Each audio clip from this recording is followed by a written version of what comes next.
بسم اللہ الرحمن الرحیم۔ السلام علیکم اسٹوڈنٹس، امید کرتا ہوں آپ سب خیریت سے ہوں گے۔ اسٹوڈنٹس، ہم نے گزشتہ لیکچر میں کلاس 10 کی انگلش کے یونٹ نمبر 2 کے بارے میں بات کی تھی، اور اس کے جو ہے کویشچن نمبر 5، 6 اور 7 ہم نے ڈسکس کیے تھے۔ آج اسٹوڈنٹس اس کے کویشچن نمبر 8 کو ڈسکس کریں گے، 8، 9 اور 10 کو ڈسکس کریں گے۔ لاسٹ 3 کویشچنز ہیں، ان کو ڈسکس کریں گے۔ کویشچن نمبر 8 ہے، why is Chinese new year never on the same day each year? ٹھیک ہے اسٹوڈنٹس، کہتا ہے کہ چائنا کا جو نیا سال ہے، چین کا جو نیا سال ہے، وہ ہر سال جو ہے وہ ایک ہی دن کیوں نہیں شروع ہوتا؟ یعنی اسٹوڈنٹ جس طرح فار ایگزامپل ہمارا رمضان ہے، تو رمضان جو ہے ہر سال ایک ہی تاریخ کو شروع نہیں ہوتا، ٹھیک ہے، یعنی ایک فکس دن کو شروع نہیں ہوتا۔ یعنی فار ایگزامپل رمضان جو ہے اس سال 10 کو شروع ہوا ہے، تو ضروری نہیں ہے کہ اگلے سال بھی 10 کو ہی شروع ہو۔ تو بالکل اسی طرح چائنا کا نیا سال وہ پوچھتا ہے، چین کا نیا سال جو ہے وہ ہر سال ایک ہی دن کو کیوں شروع نہیں ہوتا؟ تو اس کے آنسر میں وہ کہتا ہے کہ Chinese lunar calendar is based on the phases of moon which has a shorter cycle than the sun. China کا جو کیلنڈر ہے، چائنا کا جو قمری کیلنڈر ہے، اس کی بنیاد جو ہے وہ چاند کے چکروں پر ہے، اور چاند کے چکر جو ہیں وہ سورج کے چکر سے شارٹر ہیں، مختصر ہیں۔ So Chinese new year is never on the same day each year, اسی لیے چائنا کا جو نیا سال ہے وہ ہر سال ایک ہی دن نہیں شروع ہوتا۔ یعنی اسٹوڈنٹس، چونکہ چائنا والے جو ہیں، چین والے جو ہیں، وہ ان کے جو کیلنڈر کی بنیاد ہے وہ لونر کیلنڈر پر ہے، یعنی قمری سال پر ہے۔ تو چونکہ چاند کا چکر جو ہے وہ سورج کے چکر سے شارٹر ہے، مختصر ہے، تو ضروری نہیں ہے کہ ان کا چائنا کا جو نیا سال ہے وہ ایک ہی دن شروع ہو۔ اس کا اسٹوڈنٹس آپ آنسر یہ بھی کر سکتے ہیں کہ it is never on the same day because of lunar calendar, یہ ہر سال قمری سال کی وجہ سے ایک ہی دن شروع نہیں ہوتا، because lunar calendar has a shorter cycle than the sun, کیونکہ قمری سال کا جو چکر ہے وہ سورج کے چکر سے مختصر ہے۔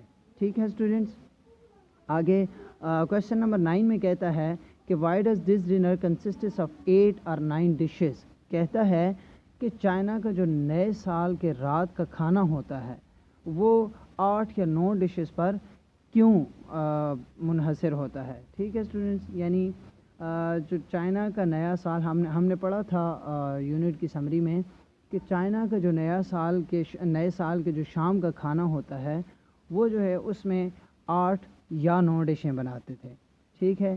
تو وہ پوچھ رہا ہے کہ ان کے جو نئے سال کے شام کا کھانا ہوتا ہے وہ 8 اور 9 ڈشوں پر ہی مشتمل کیوں ہوتا ہے؟ تو اس کے آنسر میں وہ کہتا ہے کہ in Chinese language the word 8 means prosperity and 9 means long lasting, یعنی چائنا کی زبان میں، چین کی زبان میں لفظ 8 سے مراد خوشحالی اور 9 سے مراد ہمیشہ رہنے والی، یا پھر اس کو آپ لمبی زندگی بھی کہہ سکتے ہیں، یعنی اس سے مراد خوشحالی یا لمبی زندگی ہے۔ دیٹس وائی اٹ کنسسٹس آف 8 اور 9 ڈشز، اسی لیے یہ جو شام کا کھانا ہوتا ہے، رات کا کھانا ہوتا ہے چائنا کا، یہ 8 اور 9 ڈشوں پر مشتمل ہوتا ہے۔ کویشچن نمبر 10 ہے، is Chinese belief about having character traits of animal a fact or an opinion? کہتا ہے کہ چائنا کا جو بلیف ہے کہ جانوروں کے بارے میں جو ہر سال کا ان کا بلیف ہے، کیا یہ حقیقت ہے یا صرف ان کی رائے ہے؟ اسٹوڈنٹس، آپ نے پڑھا تھا کہ چائنا والوں نے اپنے ہر سال کو ایک جانور کے نام سے منسوب کیا ہوا ہے، اور 12 جانوروں کا انہوں نے ایک سائیکل بنایا ہوا ہے، ایک سرکل بنایا ہوا ہے، چکر بنایا ہوا ہے، اور ہر سال کو جو ہے وہ اس ایک جانور کے نام سے منسوب کرتے ہیں۔ ٹھیک ہے اسٹوڈنٹس، یہ ہم نے پڑھا تھا۔ تو کہتے ہیں یہ جو ان کی عادت ہے یا ان کا جو بلیف ہے، جو ان کا عقیدہ ہے، یہ صرف ان کی رائے ہے یا حقیقت میں ہی ایسا ہوتا ہے؟ ٹھیک ہے students, it is an opinion not a fact, یہ ان کی صرف رائے ہے، حقیقت نہیں ہے، because it is not necessity for anyone to have such traits. کہتا ہے کہ یہ ضروری نہیں ہے کہ ہر بندہ جو ہے وہ اس جانور کی خصوصیات رکھے یا اس جانور کی خصوصیات کا حامل ہو. اسٹوڈنٹس ایکچولی ہم نے جو بات کی تھی زوڈیک کی، وہ جو چکر ہے 12 اینیمل کے نام کا جو چکر ہے اس کو زوڈیک کا نام دیتے ہیں، یعنی بروج نقش کا وہ نام دیتے ہیں. ٹھیک ہے اسٹوڈنٹس، تو ان کا یہ بیلیف ہے کہ یعنی ہر سال جو ہے انہوں نے ایک جانور کے نام سے منسوب کیا ہوا ہے، اور ان کا یہ بیلیف ہے کہ جو بندہ بھی کسی مخصوص جانور کے سال میں پیدا ہوگا تو اس کی خصوصیات بھی اسی جانور کی جیسی ہوں گی جس جانور کے نام سے وہ سال چل رہا ہے. ٹھیک ہے اسٹوڈنٹس، وہ پوچھتا ہے کہ یہ ان کی رائے ہے یا پھر یہ جو ہے حقیقت ہے. تو جواب میں کہتا ہے کہ یہ حقیقت نہیں ہے، کیونکہ ضروری نہیں ہے کہ ہر بندے کی جو خصوصیات جو ہیں وہ اس جانور کے جیسی ہوں.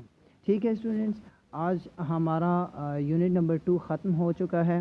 انشاءاللہ آگے آپ کی ایک پوئم آ رہی ہے، ٹھیک ہے، ٹرائی اگین، اس کو ہم ڈسکس کریں گے، پوئم کو ڈسکس کریں گے اور اس کے کویشچن آنسر پھر اس کی سمری کو ڈسکس کریں گے. ٹھیک ہے اسٹوڈنٹس، انشاءاللہ کل جو ہے یہ سارا کام ہم ڈسکس کریں گے. اس کے علاوہ اسٹوڈنٹس اگر آپ لوگوں کو اس لیکچر میں یا کسی بھی لیکچر میں کوئی بات سمجھ نہیں آئی تو آپ مجھ سے رابطہ کر سکتے ہیں. اپنا بہت سارا خیال رکھیے گا. اللہ حافظ.